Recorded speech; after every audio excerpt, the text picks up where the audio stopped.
किसी नए मार्ग पर कदम बढ़ाता है तो झिझकता है, लेकिन नए पर कदम बढ़ाने से ही जीवन में विकास है। जो पुराने वर्तुल में ही घूमता रहता है कोल्हू का बैल हो जाता। सदा विचारणीय यह है कि जिस ढंग से मैं जी रहा हूं उस ढंग से जीने में आनंद उपलब्ध हो रहा है। अगर नहीं हो रहा है उपलब्ध तो जोखिम उठानी चाहिए।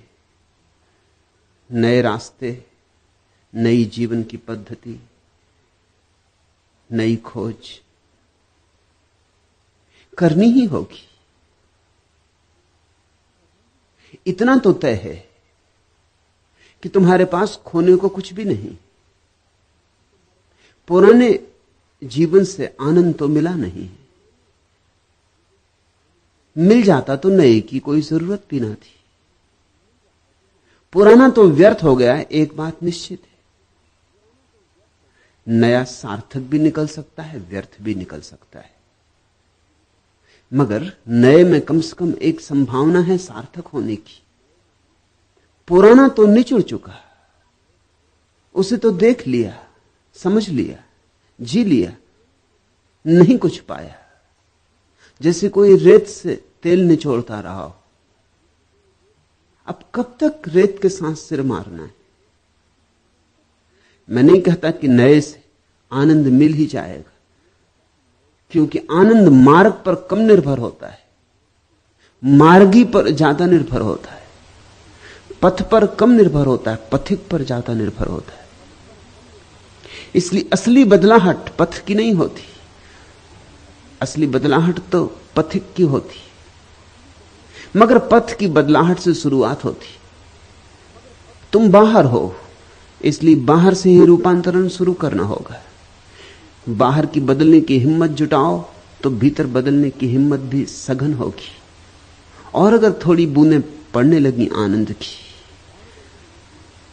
तो उमंग और उत्साह से नए का अन्वेषण शुरू हो जाएगा। मगर एक बात तो तय है कि तुम्हारे पास खोने को कुछ भी नहीं, इसलिए व्यर्थ चिंता मत लो। मिला क्या है पुराने को पकड़े रखने से? तो खो भी कुछ ना जाएगा। और जब खोने को कुछ नहीं है तो डर क्या है?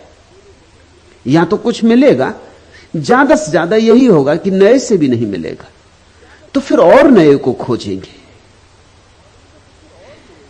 हमेशा ध्यान इसका करो कि जिस ढंग से हम जिए हैं, जो हम अब तक सोचे हैं, विचारे हैं, उससे कुछ मिला है या नहीं, विचार उसका करो।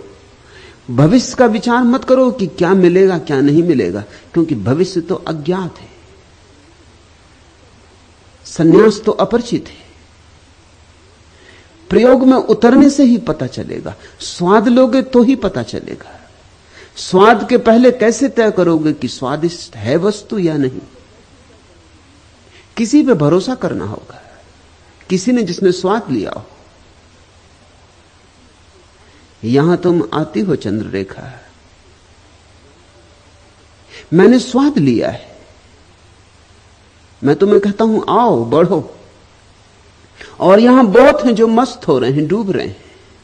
उनकी मस्ती और डुबकी देखकर ही तो तुम्हारे मन में भी सन्यास का भाव उठता है। नहीं तो सन्यास का भाव क्यों उठे? तुम्हारा हृदय आंदोलित हो रहा है, सिर्फ तुम्हारा मस्ती